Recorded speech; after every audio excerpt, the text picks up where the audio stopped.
Hello guys, so we are now after Korea Blockchain Week in Seoul, and here with you Anna Tutova, co-founder of Coins Telegram, and our guest Kavita Gupta, who is founder and the solo GP of Delta Blockchain Fund. So great to have you here, Kavita. Thank you so much, Anna. Yeah, we got acquainted with Kavita during Web Summit in Qatar, and we were the panel together. And just right at the time, Bitcoin was pumping a lot, and unfortunately, it's still at the same prices. Bitcoin went up to 72K while we were on the stage, right? No, I think it went like from 50 to 55K or something like that within those days. Okay, I thought while we were in Qatar, it was pumping up to 68, 70, something. I think it was still the same, yeah. Okay. Yeah, but now we are some kind of in the small bear market again. Yeah.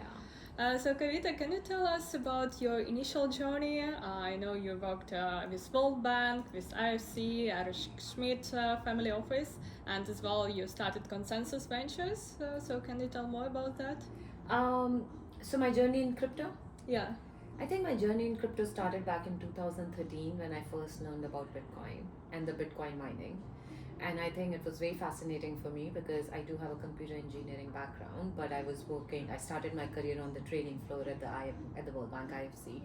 So I spent a lot of time in Africa and Middle East working with IFC for emerging markets. And I realized that the settlement, I could see day to day that verification and settlement were a big problem.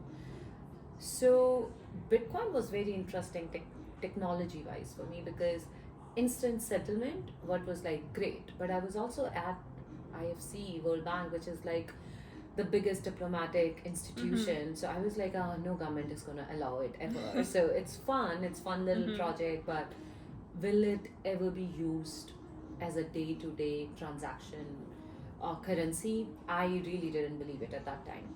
Then I read Vitalik's Ethereum paper, and that got me really interested and excited into the space. And because technology made sense, that you can have traceability. I think traceability for me stood out because at that point we were doing from traditional world, a lot of projects on supply chain, lot of projects on remittances, so a lot of those things. And I felt like, so you have a smart contract which can do traceability not only for money but also for any product on top of it. And I think the earlier version of RWAs, which is like a big craze today, the real world asset traceability, right? So that got me interested. I started spending more time there. And slowly, once Ethereum Foundation came and a lot of people started spending more time in California, then through a friend at that time introduced me. I think I met Joe at one of the World Bank IFC retreats in California in Napa while I was already working with Erich Schmidt family office. And I think that's it, and I was sold. And a couple of months later, we started ConsenSys Ventures. Very lucky, did a bunch of really good investments. And in 21, finally, I started my own fund, Delta Blockchain Fund. We have two funds now, actually. We have pre-seed and seed stage investment. We have over 54 investments from that fund, and we are still actively deploying. And then last year, we closed a big liquid token fund. And it was a good time to start, but the market is interesting right now. Yeah, so you basically started like at the bull market in 2021 with your the pre-seed seed, the technology fund, yes, because that was a great time to raise money to launch the fund. Lucky for us, I have been through bunch of bull and bear cycles in the space already. That was my third one. So I knew that I do have to do 2 or 3 investments to showcase our new investors that we have a deal flow. But I also knew the valuations are so crazy. Like I don't have to jump in and fight with other investors to have this high valuation. And so we didn't do much. We heavily deployed in 22 and 23. And that's been working well for us. And how did you initially discover Bitcoin back in 2013 via friends, or did you just found some articles on the internet? MIT Bitcoin Club were basically talking about it. That was one.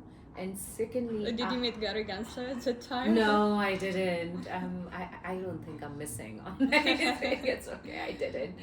Um, I did hear about him in 16 when I was spending more time with the MIT Media Lab, with bunch of programs out there.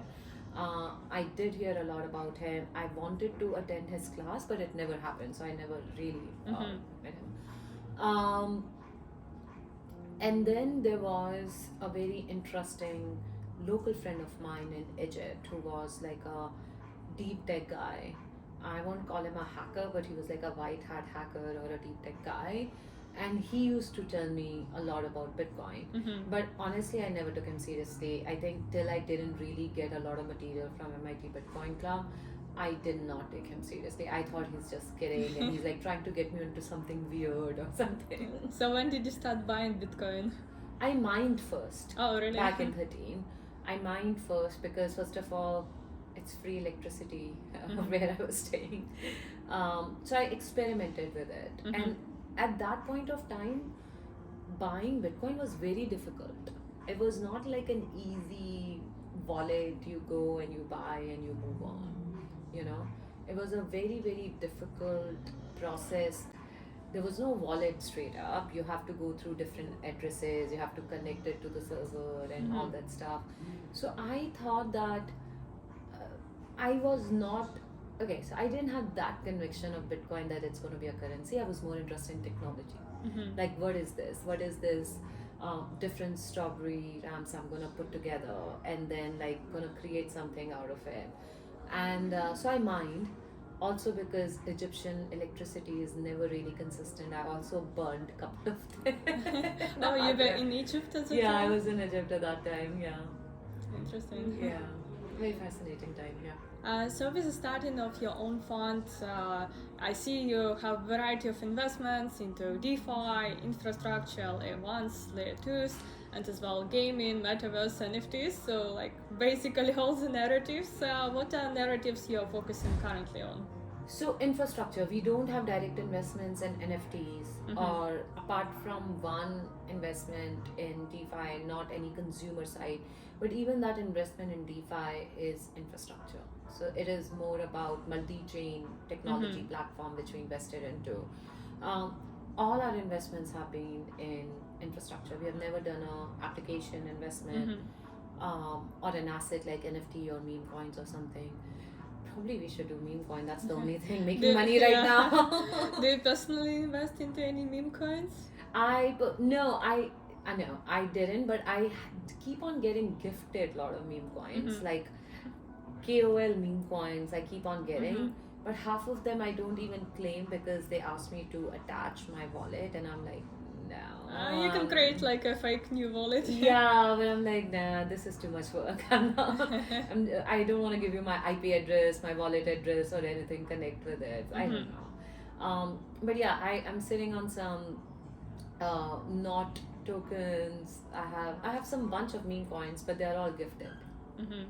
And what about the like narratives in infrastructure? Like, do you invest currently into AI related projects or DePin or something like that? So I actually did a big piece on my Twitter that this narrative system is really not working for VCs or for the founders, because if you look at the the narrative in last year and a half or 2 years, there was a big deepen narrative. It didn't end up really going anywhere even before launching tokens.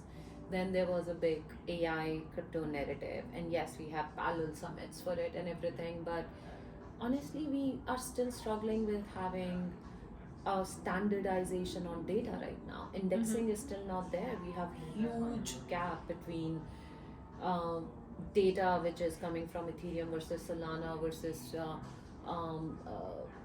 anything, and the more and more new language chains gonna come. So let's say Movement Lab or Aptos, Sui, say Monad, like all Did these you invest things. into any of those? I know you invested in the Polygon. We did that, yeah. Early invest in Polygon, Starkware, etc. No, from Delta we did not invest in any L1s and L2s. There are projects which we invested in their infrastructure and which ended up doing their own chain. So like big shout out to Peak, as you were asking about Deepen. We invested very early in Peak long time back, and at that time they were on Polkadot, and amazing company. We invested because they were exploring working with Tesla, like real world examples, which they did. They did do a big project with Tesla.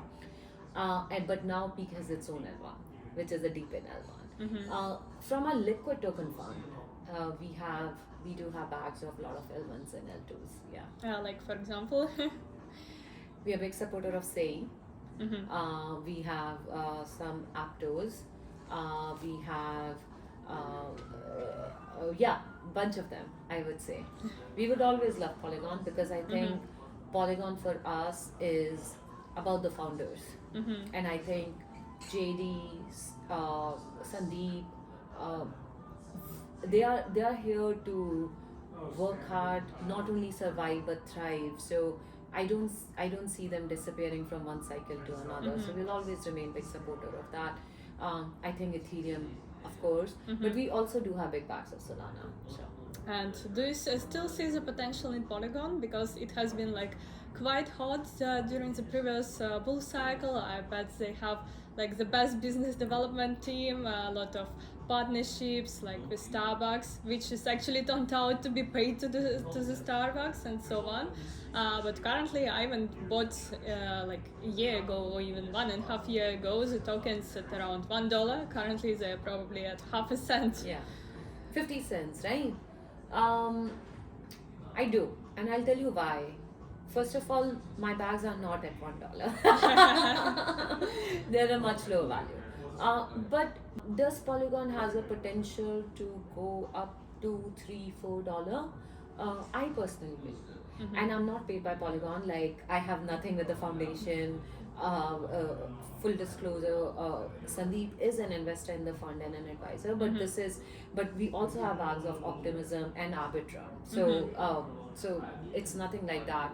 I feel there are always going to be phases, right? There are going to be phases based on what's hot, what's the trend, what's the narrative, as you said, what's the fad. At least they created a bull cycle and sustained that bull cycle in a very big way with product, not just by we have a vibe, we have a community, like 10,000 people wearing some memes. There's our community and vibe, and now we're $1 billion value. They did real product, and they continue to build throughout beer, which is something which I respect. Like, if you want to respect a founder, you have to respect them. How do they behave when it's a bear cycle? Are they just chilling? Because individually, all of them, and anybody who was the first 50 members of Polygon, all of them have made enough money to just chill on the beach, right? But I personally saw them working so hard and kept on figuring out the new technology, whether it's CK, whether it's like Hermes, and I think they worked harder in the bear than any other stuff I saw. And now bull cycle is not here, and yes, there are a lot many more options as their competitor in the market, but I'm not ready to write them off yet. And currently we see so many L1s, L2s appearing, like there are probably already hundreds of them. We see as well L2s on Bitcoin. So what are your thoughts on that, and do we really need that many chains? No. And all the Taiwan VCs invested in them. I mean, I said this on my conference, like on stage at KBW2. Unfortunately or fortunately, depends upon what side of the game you are on this. Founders and investors have an aligned incentive to have your own chain and then do a token for it. Because any investor getting into a $30 million or $50 million, $100 million on an L1 knows that the chain is going to at least start with $1 billion FTB or a $500 million FTB. So it's a much, and then it's easier to go to retail, it's easier to play different token games. So I feel that the incentivization system for VCs to support founders to do a lot of chains, to have a lot of tokens, is what has created this mechanism. Then we started doing bridges. Then we started doing cross-chain bridging. Like we are creating a very fragmented world and then trying to create a huge trillion-dollar business on top of that fragmented world to then connect them. It is also very similar to currencies today, right? How many currencies do you have in the world? Because every government wants to have their own say, so they prefer to have a fragmented world, and then they try to do FX arbitrage, and then they like connect global currency. So, yeah. And what type of infrastructure are you currently looking for? I'm personally spending a lot of time on chain abstractions, cross-chain liquidities, and um, how are we gonna, how are we really gonna create the best air routes and railways between these different islands, like the way I see it, with business and tech. But as a fund, we are very open to any interesting infrastructure. We have been spending a lot of time on parallel EVMs, parallel EVM L2s. We have been spending time on infrastructure layer. We spend a lot of time on FHSEs too. I hope I'm saying it right, but yeah. We haven't got a conviction there yet. We haven't we did spend a lot of time on zk syncs and not, but the scalability we couldn't really make any bet out there. So on our infrastructure, there are a lot of things, but lately, to be honest with you, there is no one sector we are going crazy to say let's just go out and scout. A lot of our friends in the space were going crazy on AI. We never got the conviction. We looked at some of the best founders in the space.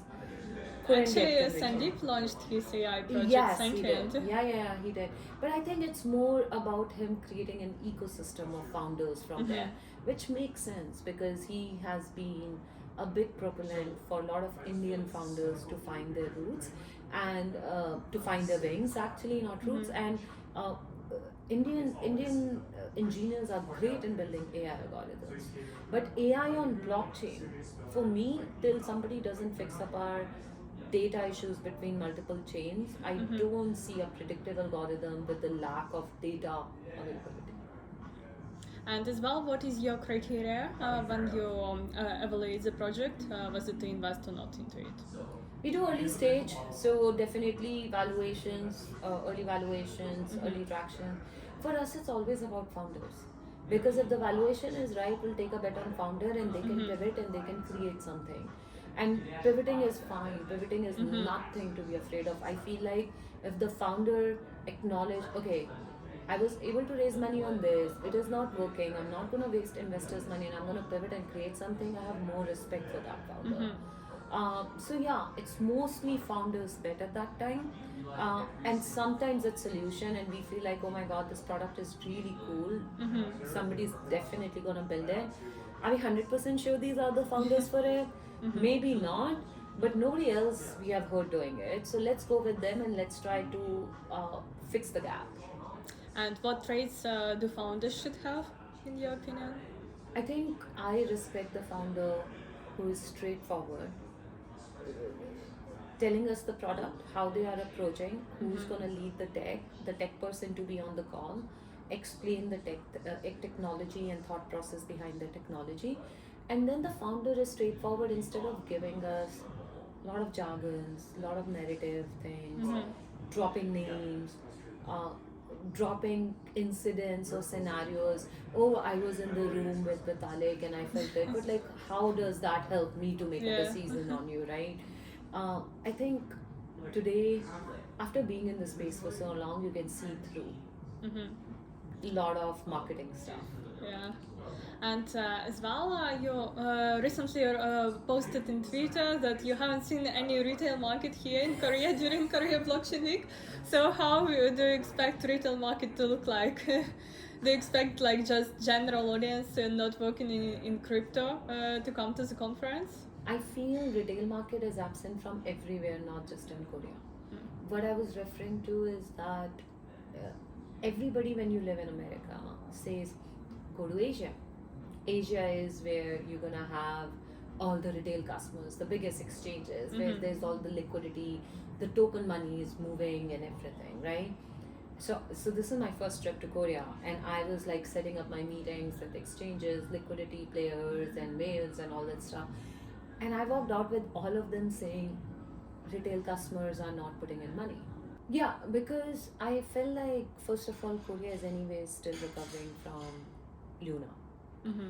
and also globally overall, there is a huge liquidity crunch for various reasons. I think a lot of Asian people, what I got in like couple of days, I could be wrong, is a lot of Asian communities are looking at US Mm-hmm. to see how the election plays out. People in US are waiting at US, so that's a big liquidity. There is a global liquidity crunch in real estate and technology generally. So spatially with so much of pump and dump of crypto in 21 and the failures in 22, people are waiting to see who's going to be the first big institution to play with it. Mm-hmm. And nobody has really come forward. We did think that ETF approvals for Bitcoin, spot ETF, the ETF approvals for Bitcoin and Ether will get the institutions moving. Mm-hmm. But I think that also we underestimated that it's also opened up the door of a typical Wall Street tactics of like pushing something really down and then get your bags and then let it pump, right? So today, retail now is also scared of how much is pump and dump going to happen from Wall Street. Mm-hmm. So we have added another layer to it. So overall, I saw every project who is thinking of launching token trying to push their token launches because they are not sure if they launch the token now there will be liquidity or movement. We saw most of the market makers are still waiting for retail customers to show up. And combination of these are making institutions wait and watch and saying, oh, so which is that one company token which is going to kickstart the whole thing? So it's a cycle and nobody is able to figure out one trigger basically. Yeah, but actually I would say I see the specifically Korean community still quite very active, and as well there are a lot of talks previously and now that if a new token is listed on a Korean exchange like BitHump or Upbit, it will have much bigger pumping than if the token is listed on Binance. So the community here is really strong. I completely agree with that. That's what I also first time realized, the power of Upbit over Binance.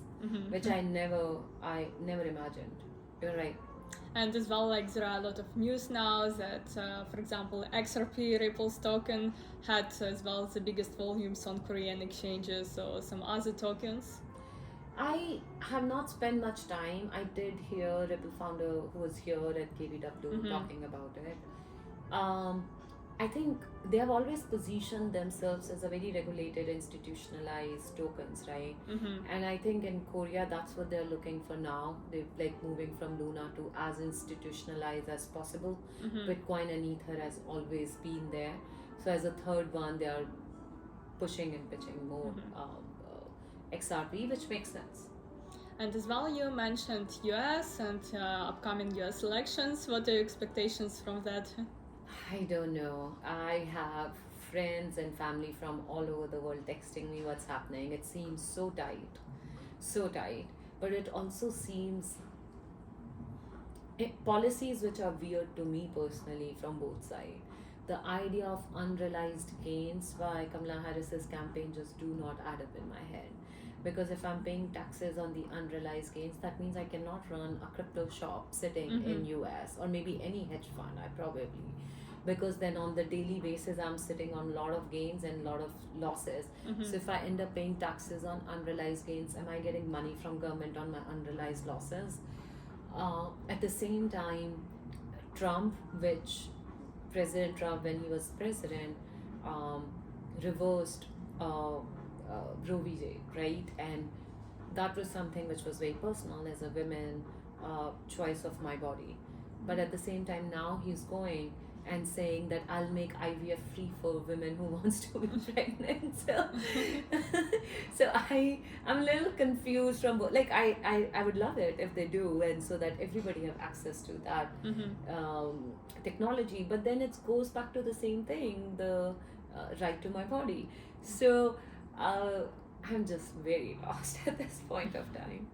Do you have any expectations who will win? No, I feel like it's very tight. I feel like a lot of my friends are telling me Kamala Harris will, which is great. Mm-hmm. But I also feel that we are underestimating the same phenomena which happens with Mrs. Clinton. Mm-hmm. That a lot of people will just not tell you.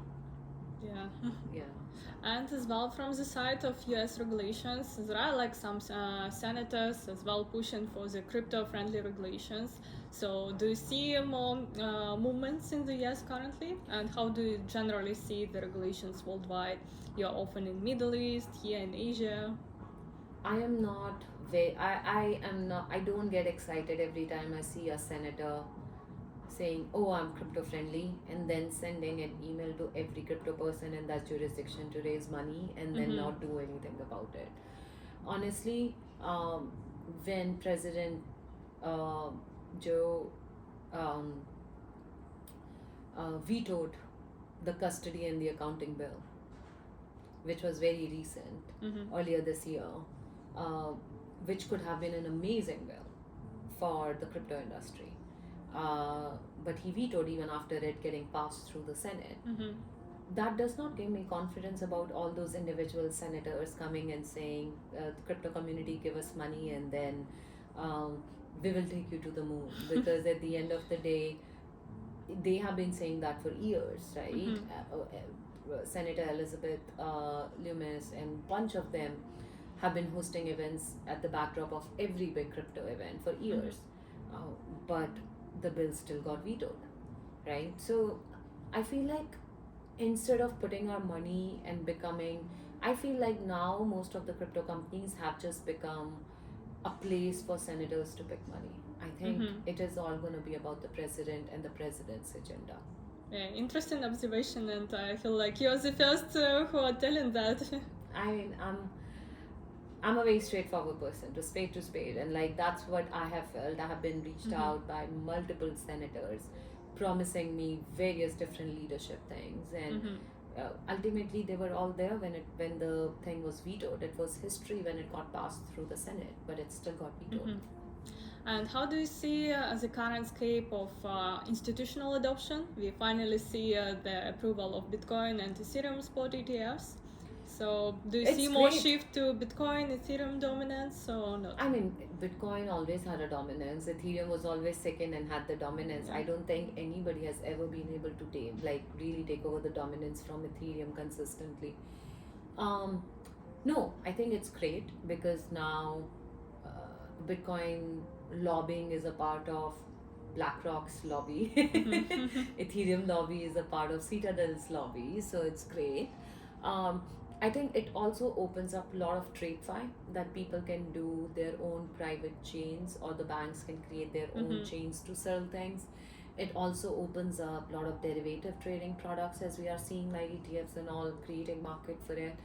But for me, technology-wise, the most amazing thing is it also opens up a huge RWA TradeFi product line, which is gonna be mainstream fintech products. So that's amazing. Like I hope to see the way crypto AI is a huge narrative, then this becoming a huge narrative. And from RWA and tokenization side, you as well were the first person who pushed the issuance of green bonds. So how do you see the tokenization of green bonds? It's been happening from a long time, and I think it's a very interesting parallel market to find money for a lot of green bond issuers and lovers. I think for bonds it's fine. Tokenization of property, tokenization of a lot of things which are deemed as security, that's a problem in US, because by the constitution only NASDAQ and New York Stock Exchange are allowed to sell securities. So you don't have a secondary market. So like if you look at companies like Securitize, which are multi-billion-dollar valuation today, they are doing amazing with respect to fractionalizing and tokenizing real estate. But when it comes to the secondary markets for those tokens, you cannot create one in US. I feel like somewhere Europe and Asia has to take a lead on that. And if we can do that, then we suddenly gonna see RWA as the multi-trillion-dollar asset. But do you really see the demand on the secondary market for the tokenized assets? I feel like it's not there yet, it's just all experimenting and a lot of talks. No, I feel like there will be a huge market for secondary, but nobody can offer a secondary. Mm-hmm. So that market is not there because technically you can't. But think of it, the way you have secondary market for your real estate, secondary market for your bonds, secondary market for your private stocks, Mm-hmm. you're going to have a secondary market for those tokens for sure. And are you looking at any tokenization platforms, tokenization infrastructure to invest into? Not right now. Not right now. I think the tokenization platform and infrastructures are so easy nowadays because of technology. It's all going to be about the business of what they are tokenizing instead of a standard tokenizing mechanism. And when do you see the final super cycle will start, and what will be the factors for its start? I wish it would have started already, but I do see next year, early next year, Q1, Q2. I think let's wait and watch the US election. If it's going to be President Harris, then we'll have to wait for some of her policies to come because the market is not, I don't think personally, market is going to pump a lot if it's going to be a Democratic president right now because of some of the policies which has been teased out. Now whether they do it or not, it's a different thing. If it's President Trump, will definitely see a bull cycle very quickly. Is that a good thing or a bad thing as a government? I don't know. I'm just talking about the governments. I'm talking about the financial cycle. And as well, do you invest personally into many altcoins? I do. Can you share some of them? I do have some Dawn, which is not doing well right now. Did you invest with your liquid fund into Tone? Or? We do have some liquid fund Dawns too. I think on a personal side, it is more experimental, to be very honest with you. Like I experimented with Galax, I experimented with a bunch of crypto AI tokens to actually understand the cycle okay, so of it. on personal side, you invest. But that into is crypto learning, AI. right? Because I don't have that much belief that I can put my other investors' money into it yet. But if something stays and I like that the way the tokens are moving because of the right product innovation, then we move towards the liquid token one. So Jito is one of those examples. Like I first personally played with Jito, and then I really liked when they got into the restaking market on Solana, and then we went from our liquid token fund on that. And you mentioned that you have some tones, so do you see that it may overcome, for example, Solana or some other coins? That all depends upon the government of France right now.